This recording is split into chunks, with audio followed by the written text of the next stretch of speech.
Bonjour, j'espère que vous allez toujours aussi bien.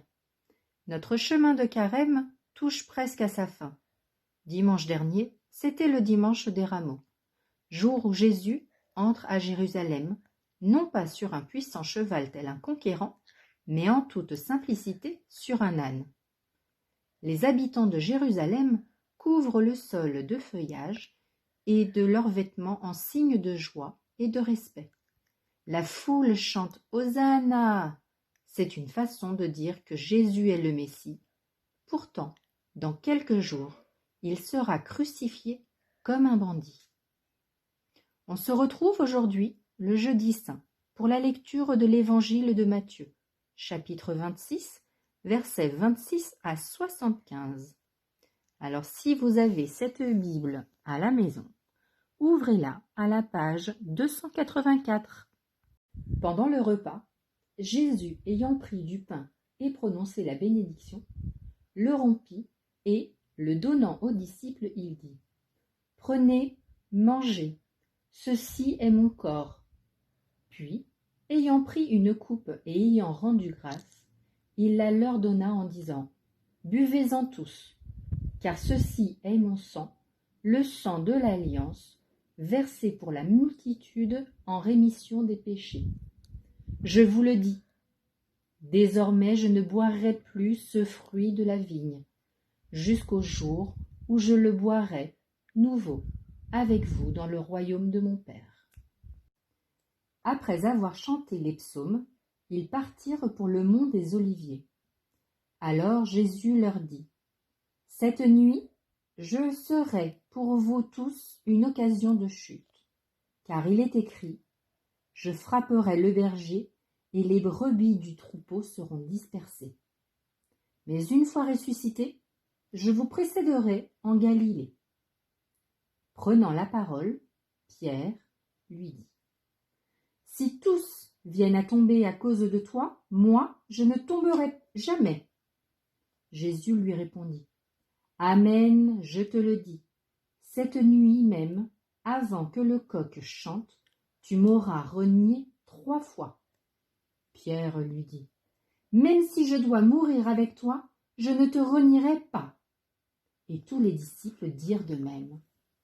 Alors, Jésus parvient avec eux à un domaine appelé Gethsémani, et leur dit : « Asseyez-vous ici, pendant que je vais là-bas pour prier. » Il emmena Pierre, ainsi que Jacques et Jean, les 2 fils de Zébédée, et il commença à ressentir tristesse et angoisse.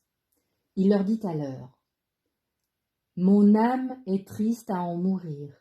Restez ici et veillez avec moi. » Allant un peu plus loin, il tomba face contre Pierre en priant, et il disait : « Mon Père, s'il est possible que cette coupe passe loin de moi, cependant, non pas comme moi, je veux, mais comme toi tu veux. » Puis il revient vers ses disciples et les trouve endormis.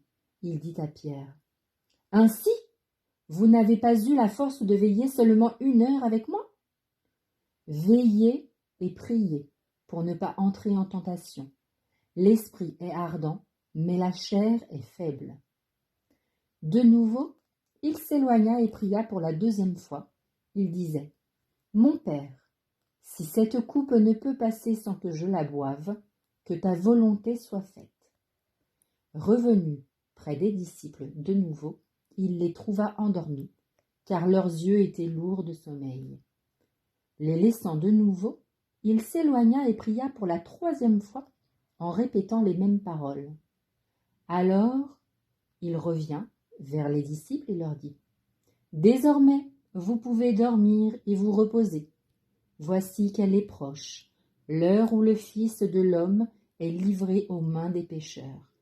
Levez-vous, allons, voici qu'il est proche, celui qui me livre. » Jésus parlait encore, lorsque Judas, l'un des 12, arriva, et avec lui une grande foule armée d'épées et de bâtons, envoyés par les grands prêtres et les anciens du peuple.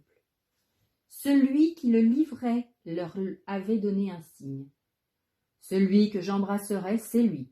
Arrêtez-le. » Aussitôt, s'approchant de Jésus, il lui dit « Salut, Rabbi !» et il l'embrasse. Jésus lui dit « Mon ami, ce que tu es venu faire, fais-le. » Alors ils s'approchèrent, mirent la main sur Jésus et l'arrêtèrent.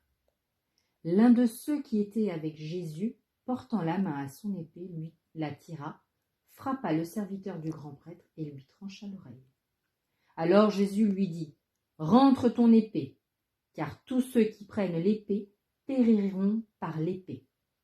Crois-tu que je ne puisse pas faire appel à mon Père? Il mettrait aussitôt à ma disposition plus de 12 légions d'anges. Mais alors, comment s'accompliraient les Écritures, selon lesquelles il faut qu'il en soit ainsi? » À ce moment-là, Jésus dit aux foules, « Suis-je donc un bandit, pour que vous soyez venus vous saisir de moi avec des épées et des bâtons? Chaque jour dans le temple, j'étais assis en train d'enseigner, et vous ne m'avez pas arrêté. Mais tout cela est arrivé pour que s'accomplissent les écrits des prophètes. » Alors tous les disciples l'abandonnèrent et fuyèrent. Ceux qui avaient arrêté Jésus l'amenèrent devant Caïphe, le grand prêtre, chez qui s'étaient réunis les scribes et les anciens. Quant à Pierre, il le suivait à distance jusqu'au palais du grand prêtre. Il entra dans la cour et s'assit avec les serviteurs pour voir comment cela finirait. Les grands prêtres et tout le conseil suprême cherchaient un faux témoignage contre Jésus pour le faire mettre à mort. Ils n'en trouvèrent pas. Pourtant, beaucoup de faux témoins s'étaient présentés. Finalement, il s'en présenta 2 qui déclarèrent « Celui-là a dit « Je peux détruire le sanctuaire de Dieu et en 3 jours le rebâtir. » Alors, le grand prêtre se leva et lui dit « Tu ne réponds rien? Que dis-tu des témoignages qu'ils portent contre toi ?» Mais Jésus gardait le silence. Le grand prêtre lui dit « Je t'adjure, par le Dieu vivant, de nous dire si c'est toi qui es le Christ, le Fils de Dieu. » Jésus lui répond « C'est toi-même qui l'as dit. En tout cas, je vous le déclare.